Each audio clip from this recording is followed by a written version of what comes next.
There's a card in the tarot deck that has puzzled readers for centuries. The star. A naked figure kneels at the edge of water, pouring from two vessels, one onto the earth, one back into the pool, beneath a sky of brilliant stars. Behind her, everything is stripped away. No armor, no veil, no story, just presence. Pure, radiant, unconditioned. And here is what almost no one knows. Neville Goddard, in the 1940s, taught a doctrine of return to Eden that maps perfectly onto this image. Not as metaphor, not as poetry, as instruction. The star card is assigned in Kabbalah to the Hebrew letter Zadi, which connects the sphere of Netzach, desire, imagination, the generator of worlds, to the sphere of Yesod, the foundation of the personal self. It is the pathway by which the soul undresses itself of assumption, of identity, of every conditioned state, and returns to what Neville called the natural man, the unconditioned I am before the fall into belief. What Neville actually taught about the star is not a side note. It is the architecture of the whole teaching. And tonight, we're going to walk that path together. Welcome to Neville Goddard Universe. This is a space for those who sense that the great mystical traditions of the world are not separate rivers, but tributaries of a single source. Neville Goddard is our anchor here. His clarity, his method, his insistence that consciousness is the only reality.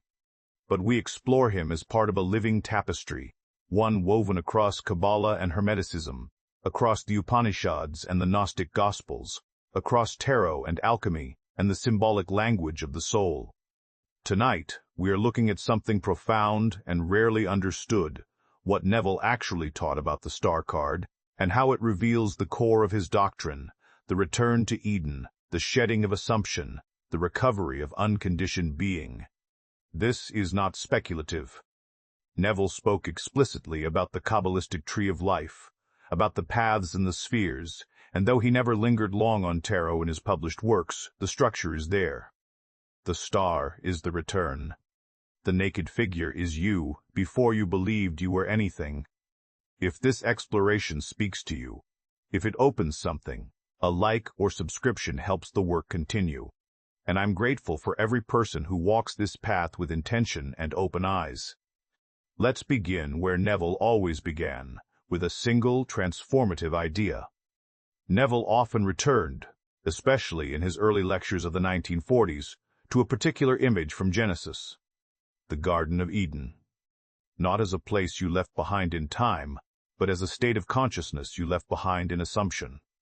He would say, before you assumed you were this or that, before you took on the belief that you were limited, were unworthy, were bound by circumstance, you were in Eden.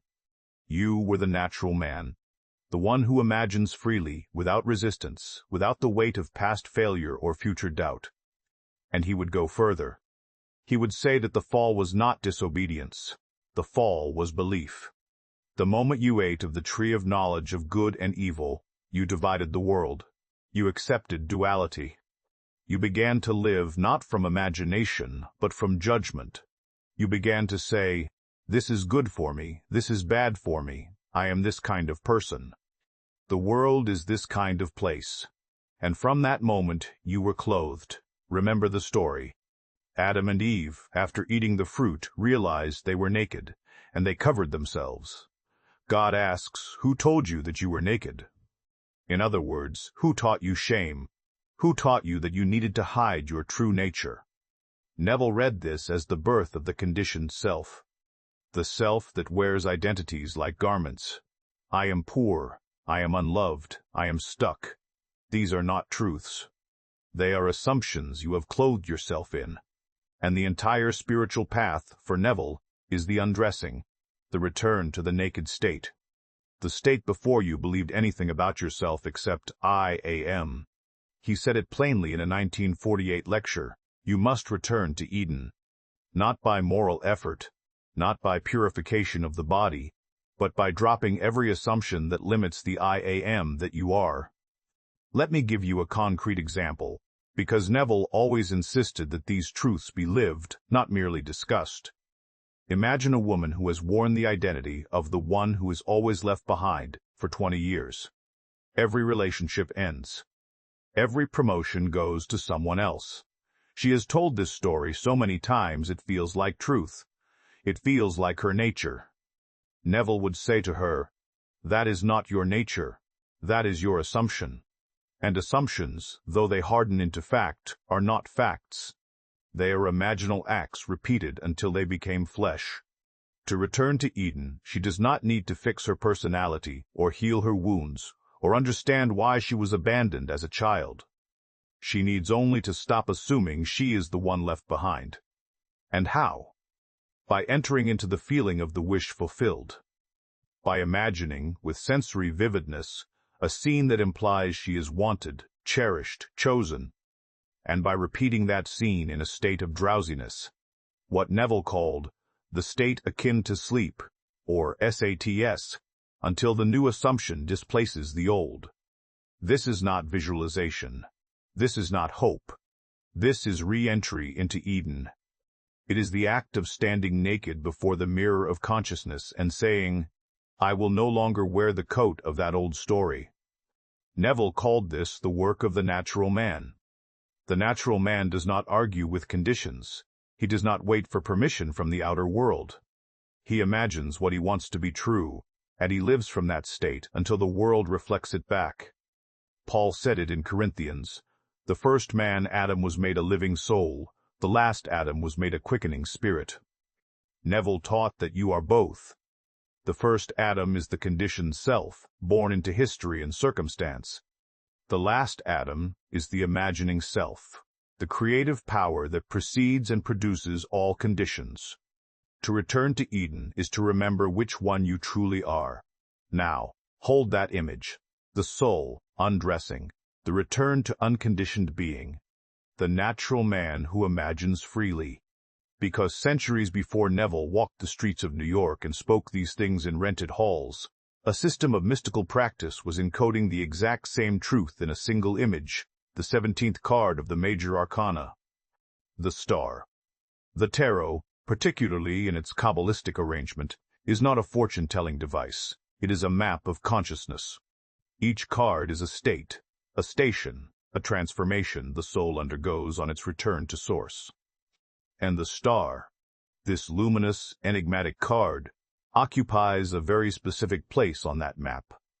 In the system taught by the Hermetic Order of the Golden Dawn, and later expanded by figures like Paul Foster Case and Aleister Crowley, the star is assigned to the Hebrew letter Zadi. Zadi means fishhook, the thing that pulls you up out of the depths. And on the Tree of Life, the star is the path that connects Netzach to Yesod. Let me translate that. Netzach is the sphere of Venus, of desire, of the imagination as generator. It is where you feel the pull of what you long for. It is the realm Neville constantly pointed to when he said, "Desire is the spring of action." Netzach is the place where you know what you want, before you argue with whether you deserve it. Yesod is the sphere of the moon, of the subconscious, of the personal self and its patterns. It is the foundation. Literally, Yesod means foundation, upon which your daily experience is built. It is where assumption becomes automatic. It is where belief solidifies into identity. The star is the bridge between them. It is the process by which pure, unconditioned desire, the longing of the soul in Netzach, descends and restructures the foundation of the personal self in Yesod. It is the return of innocence, the shedding of the false garments, the restoration of fluidity. Look at the image again. A woman, naked, kneeling by water. She pours from two vessels. One stream goes into the earth, grounding the vision, making it real. The other pours back into the pool, returning it to source, keeping it alive, preventing it from stagnating into dogma or rigidity. This is not passive reception. This is active regeneration. She is not waiting for the stars to bestow something upon her. She is the mediator. She is pouring consciousness itself, redistributing it between the manifest and the unmanifest, between earth and water, between Yesod and Netzach. Paul Foster Case, one of the great tarot scholars of the 20th century, wrote this about the star. It represents the unveiling of the soul and the pouring forth of the waters of universal life. Neville would have read that line and recognized himself. Because what is the unveiling of the soul but the dropping of assumption? And what is the pouring forth of the waters of universal life but the act of imagining? Freely, generously, without condition, and letting that imagination flow into form. Now here is where it gets even more precise. In Kabbalistic symbolism, the path of Zadi, the star, is called the natural intelligence. Not moral intelligence, not intellectual intelligence, natural. The intelligence that operates before you were taught what to think, before you were told what to believe, before you divided the world into good and evil, possible and impossible, worthy and unworthy. Does that sound familiar? Neville's natural man is the same figure, the one who lives prior to conditioning, the one who does not ask the outer world for proof before he imagines, the one who knows, as Neville said again and again, I am is the only reality, and all things are possible to I am. The star card is that consciousness made visible. Here is the kicker. In some Kabbalistic interpretations, Zadi is associated with Aquarius, the water-bearer. And Aquarius, in esoteric astrology, is the sign of the universal man, the one who transcends individual ego and pours forth consciousness for the renewal of all. Neville taught that when you imagine for yourself, you imagine for the whole, that your individual assumption, when it comes from the natural man and not the conditioned self, blesses the collective. Because consciousness is one. The world is yourself pushed out. The star says the same thing in the language of image. You kneel naked at the water's edge, not because you are powerless, but because you have remembered what you are. And from that remembering, you pour, you give, you create, not from effort, but from abundance, not from lack, but from the wellspring that never runs dry. This is what Neville actually taught about the star, not as a card, as a state. The return to pre-fall innocence. The restoration of unconditioned imagination. The path from desire to manifestation that bypasses the intellect, the argument, the doubt, and moves through feeling, through naturalness, through the simple, naked act of being what you wish to be. And when you see it this way, you realize, the star is not something you draw in a reading, it is something you become. So how do you walk the path of the star? How do you return to Eden in practice, not just in theory? Neville gave us a method. It is simple. It is repeatable. And it works. He called it the state akin to sleep. SATS. Here is how you do it, step by step, as if I were sitting across from you and walking you through it for the first time. Tonight, before you go to sleep, you are going to construct a single scene, not a long movie, not a detailed narrative. Just one short scene, no more than a few seconds long, that implies your wish is already fulfilled. Let's say your wish is to feel loved, chosen, seen. Don't imagine the whole relationship. Don't imagine the conversation where they confess their love. Imagine the moment after. The touch of a hand on your shoulder. The sound of their breath beside you in the dark. The warmth of being held without needing to ask. Make it sensory. Feel the texture of the sheets. Hear the soft sounds of the room. Smell the faint trace of their skin. The scene must feel real, not thought about. Now, lie down in bed. Get comfortable. Let your body begin to relax. You are not trying to fall asleep yet. You are simply entering that drowsy, borderline state where the conscious mind loosens its grip and the subconscious becomes receptive. This is the state Neville called the gate. It is the same state mystics have used for millennia. The Kabbalists called it the twilight between the worlds. The yogis called it yoga nidra. It is the threshold where imagination becomes impression. In that state, replay your scene. See it from the first person, as if you are living it right now.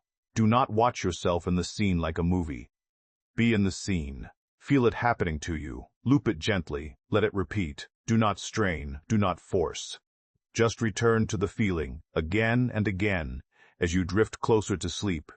If your mind wanders, bring it back, not with frustration, with gentleness, the way you would guide a child back to a story. And then, and this is the key, fall asleep in the feeling of the wish fulfilled. Let that scene be the last thing your consciousness touches before it dissolves into sleep. Because sleep, for Neville, is the womb. It is where imagination gestates. It is where assumption becomes flesh. You are not asking for it. You are not hoping for it. You are assuming it is already done. You are wearing it. You are living from the end. Now, how does the star deepen this? The star reminds you that this is not effort. It is flow. You are not climbing a mountain. You are pouring water. You are not forcing a change. You are returning to what is natural. When you enter SATS, you are the naked figure by the water. You have taken off the coat of the old assumption. You are not trying to become something new. You are remembering what you were before you believed you were anything at all.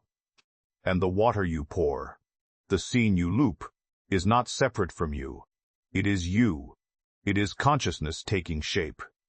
The star teaches you to trust the process, to let the water find its course, to know that when you imagine from the unconditioned state, the universe has no choice but to reflect it back. Try it tonight. Lie down. Choose your scene. Enter the gate. Pour the water. Fall asleep in the feeling. And watch what happens. There is something extraordinary happening here, and it's worth pausing to name it. 2 systems. 1. Neville's teaching.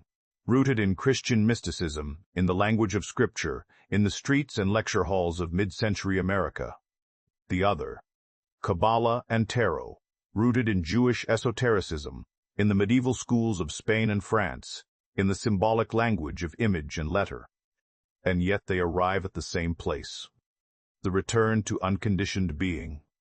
The recognition that the self you think you are is a garment, and beneath it is the I am, the natural intelligence, the naked soul. What does that tell us? It tells us that consciousness is not a cultural artifact. It is not the product of history or geography or tradition. Consciousness is the ground, and every true teaching, no matter where it arises, is simply pointing at that ground from a different angle. Neville knew this. He quoted the Upanishads. He referenced Hermeticism. He wove together Paul and Blake and the Kabbalists without apology, because he knew they were all saying the same thing. You are not the person you think you are. You are the power that creates the person. And the star, this beautiful, quiet card, says the same thing in a single image. It says, you do not need more knowledge. You do not need more technique. You need less. You need to strip away the accumulated assumptions, the inherited beliefs, the voices that told you who you were supposed to be. And when you do, you will find yourself kneeling at the water's edge, beneath a sky of infinite possibility, holding in your hands the power to pour forth worlds. This is not abstract. This is your life. Every time you choose to imagine from the wish fulfilled, rather than react from the condition observed, you walk the path of the star. Every time you refuse to wear the old identity, you return to Eden. Every time you enter SATS and fall asleep in the feeling, you become the naked figure, pouring consciousness into form. And the reason it works, the reason Neville's method works, the reason the Kabbalists encoded it in their tree, the reason mystics across every tradition have taught some version of this, is because it is not a method. It is the structure of reality itself. Consciousness is the only reality. Assumption hardens into fact. Imagination creates. These are not beliefs. They are laws. And the star, like Neville, is simply showing you how to align with them. The convergence matters because it confirms what you already suspected, that you are not learning something new, but remembering something ancient. That the truth is not hidden in one book, one teacher, one tradition, but woven through all of them, waiting for you to see the pattern. You are the pattern. And so we return to where we began. The star revealed, not as a card you hope to draw, but as a state you choose to inhabit. The soul's return to pre-fall innocence, the shedding of the conditioned self, the remembering of what you were before you were told what you were. Neville mapped it to Eden. The Kabbalists mapped it to Zadi. The image shows it as a naked figure, pouring water beneath the stars. But the truth beneath all three is the same. You are not bound by what you have assumed. You are free to assume anew. If this has stirred something in you, if it has opened a door you didn't know was there, a like or a subscription keeps this work alive, and I am deeply grateful for everyone who chooses to walk this path with awareness and courage. Tonight, as you lie down to sleep, remember the star. Remember that you are not the story you have been telling. You are the one who tells the story, and the power to rewrite it has always been in your hands. You don't need to be ready. You don't need to be perfect. You only need to be willing to imagine, and to fall asleep in that imagining. The rest is done for you by a power that knows the way. The natural man does not strive. He pours, he gives, he imagines freely, and the world arranges itself to match. That is the intelligence of the star. That is the promise of Eden. That is the teaching Neville gave us, and it is the truth every tradition has encoded in its own tongue. You are standing at the water's edge. The stars are above you. The vessels are in your hands. All that remains is to pour, and to trust that what you give in imagination will return to you in form, not because you earned it, not because you deserve it, but because that is the law. Consciousness is the only reality, and you are consciousness itself, imagining. Go now, and imagine boldly. The star is not a distant promise. It is the state you enter the moment you remember what you are.